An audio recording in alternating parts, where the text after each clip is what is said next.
Hey Aquarius, welcome to your soul alignment reading.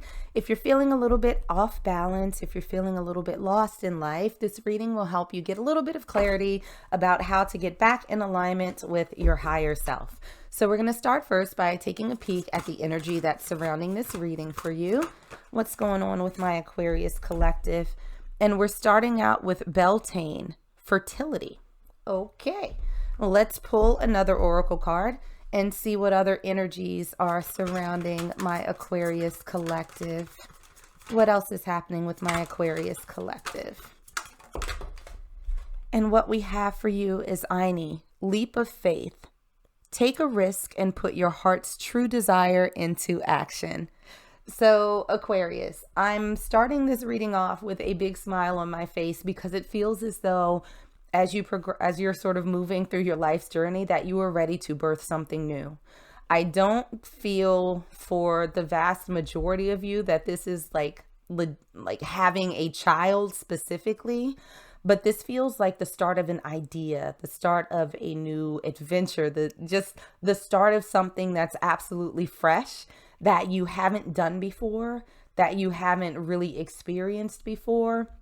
But it's a thought or an idea, something that you've been noodling on for quite some time, that you've been on the fence about pursuing. So this could be anything from going back to school, to starting a business, to learning a new trade, traveling. Whatever the situation is, this is something that's been on your mind for quite some time, and you've been very reluctant to actually pursue it because there's a fear of the unknown. Right? There's so many uncertainties surrounding it because it is something that's so new for you, something that you haven't experienced before.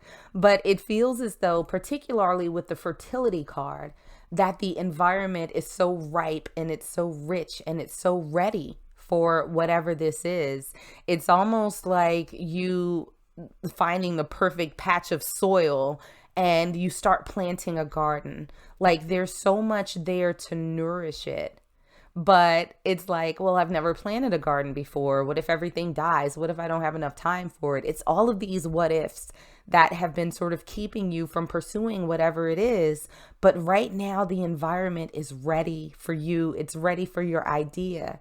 And so the only thing that you really need to focus on is sort of getting your strength up, getting your confidence up, in order to take that leap of faith. It will be a risk, yes, but it feels as though the environment is ready for you to do this. So let's get into some tarot and see what other messages we can pull. So starting first with how you can get into alignment with what your soul truly wants, and I feel like your soul really, really does want this. We have the Four of Roses or the Four of Cups, views of the ego. So with this ego card, it really feels as though you are in a place that this uncertainty is just sort of eating you alive. That you are so worried about failure that it's almost keeping you a little bit paralyzed.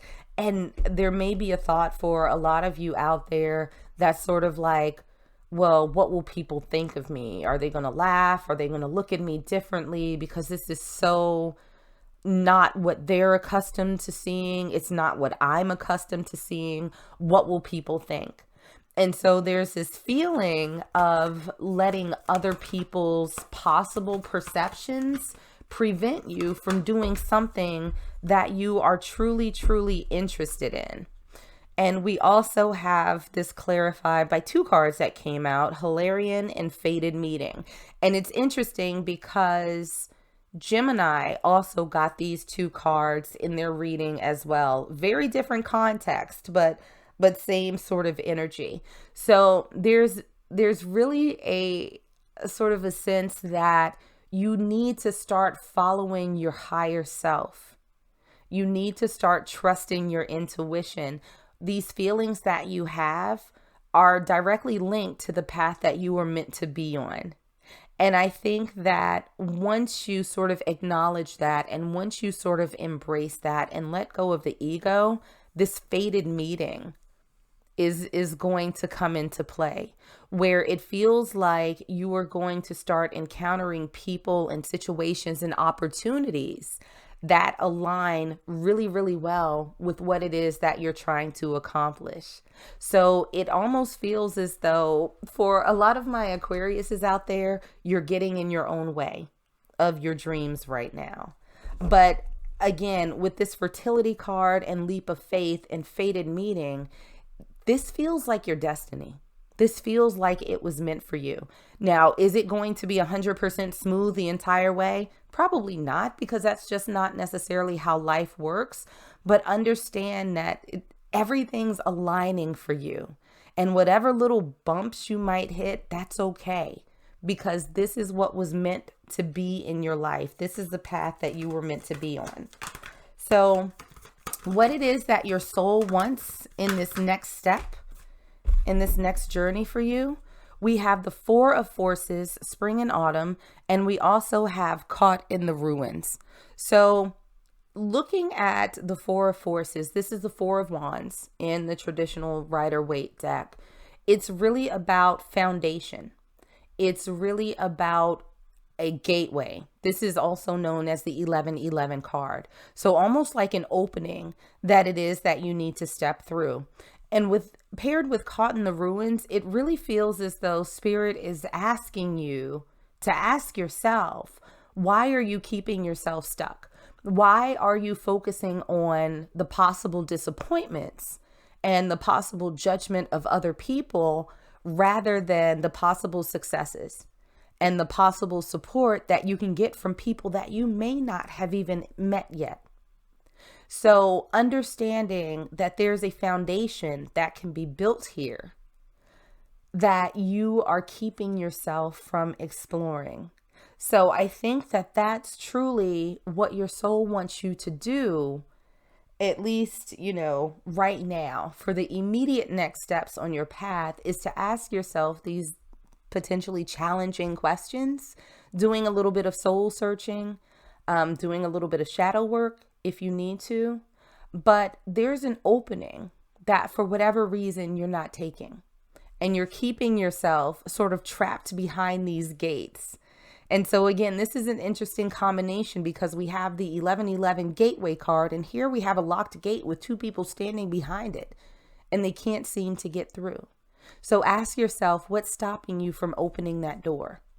And so this opportunity, just based on the card, may come around springtime or as we get closer into the fall, but you have to make sure that you are ready to take advantage of the opportunity. So thinking about what changes that you might need to make as you move forward on your journey, we have the Two of Roses, or winged messengers. Now, the Two of Roses loosely translates into the Two of Cups in regular tarot. And it really talks about a connection, partnerships, working with others. More than anything, finding something that you love and that sort of gives love back to you. So I think that for, what changes that you need to make is to really think about what means the most to you. Is it pleasing other people? Is it making them happy? Is it sort of keeping your image intact for them? Or is it you living your best life? Is it embarking on a journey that maybe make you a little nervous, but something that you know that you'll enjoy if you can pull it off? Which one means the most to you? And so I feel like Spirit is saying you're going to have to make that decision about what's most important. And we also have the Oracle of Delphi. So this card, the Oracle of Delphi, is someone that, in ancient times, people would go to seek guidance, to seek wisdom, to sort of get their approval on whether or not they should do something, right? They were like the OG psychic. This is what you should do. This is what I see coming in the future for you. And I feel as though there's a need for you to maybe seek guidance from your higher self, because your higher self is not going to steer you wrong. Your intuition was put there for a reason.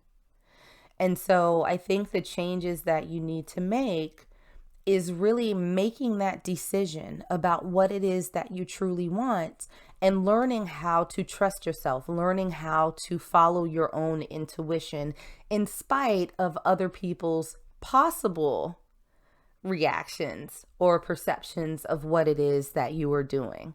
Because right now it feels as though you're staying very quiet while all of this energy is bubbling up inside of you. But this worry is keeping you stuck in a place that I don't think you necessarily want to be. Now, how you can listen to your highest self, how you can listen to what it is that your soul wants. We have the King of Scrolls, and we have that clarified by the One of Roses or the Ace of Cups, commitment. So listening to your higher self, I think, is really going to require you to sort of stand 10 toes deep in what it is that you truly want. And I think what you truly want is to explore. You want to explore this thing that's been on your mind for quite some time. And I think you're also going to have to shut the potential reactions of other people out. Because as of right now, that seems to be the biggest thing that's holding you back, is fear of other people. And so once you decide that you do want to take this leap of faith, that you do want to nurture this idea that you've been holding on to for quite some time, stay on that road. You're going to have to stick to it. Because I do feel for a lot of my Aquariuses out there that there will be one or two or, a handful of people that are like, oh my God, what are you doing? What are you doing? And you're going to be like, I'm living my dream. I'm doing what feels right for me. And if they persist on insulting it or denigrating you or trying to convince you otherwise, you might just have to let them go.